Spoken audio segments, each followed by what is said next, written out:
Hello and welcome back to another episode of Sonic Saturday, the series where I'm making my way through every single Sonic game. Today, we're looking at one of the more obscure Sonic titles, and also some of the hardest to find.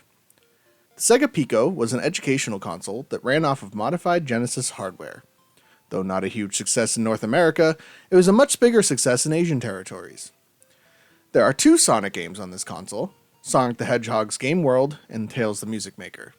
I tried so hard to get a copy of these games, but although the console itself is fairly cheap, the games are extraordinarily expensive. I also tried to sail the seas for them, but I could not get Pico Drive to work correctly on RetroArch, and all of the ROMs I could find were either broken or not from a website I would want to trust. So instead, like I've done in the past, I watched long plays of the games and will be giving my thoughts based on that.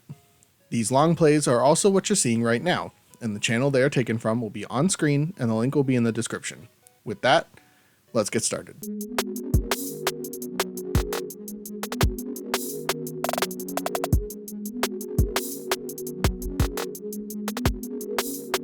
The concept of the Pico is such an interesting one, and watching how this game works proved that to me even more. For being based on Genesis hardware, I'm surprised at how much different this game looks, although it still has quite the cute charm to it. The real standout, though, are the pictures on the book itself. Some of the artwork created for it is super colorful and detailed, and it's wild that these pieces of art would never be seen again.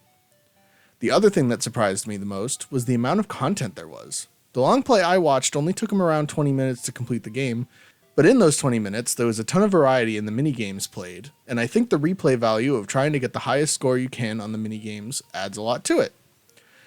It seems to be a solid game overall, and if I were a kid with this, I think I'd have been more than satisfied, considering that I had a TV plug-and plays that were far worse than anything in this book.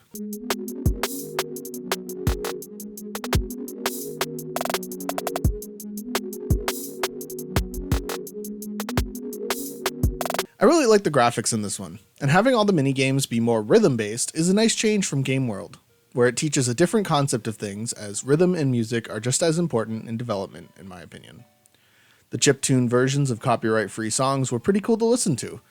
I'm just shocked they didn't use Sonic songs instead. Maybe the royalty-free stuff mixed better with the timed formatting they were going for. Some of the music-based platforming reminds me a lot of those levels in Rayman Legends, where the whole level is in relation to the song playing. Once again, like Game World, I really enjoy how much of a variety there is, and how much they managed to get music integrated into them all in some way. The sprite work in this one is the cutest. I love that they use Tails' cartoon design, as I feel it fits far better with the more kid-friendly nature of what the Pico stands for, and once again, the book art is way better than I would have ever expected it to be.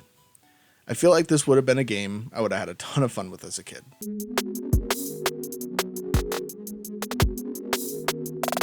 The Sega Pico is such an interesting concept for a console, and one that I definitely want to pick up at some point.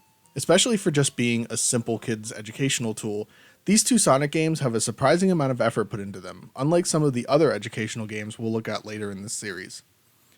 I would love to try and figure out how to get the emulator working for the Pico, because there are other games I want to showcase on the channel from here, so any tips would be appreciated. What do you think about the Pico Sonic games? Let me know in the comments below, and don't forget to subscribe while you're down there. Thanks for watching, and I'll see you tomorrow.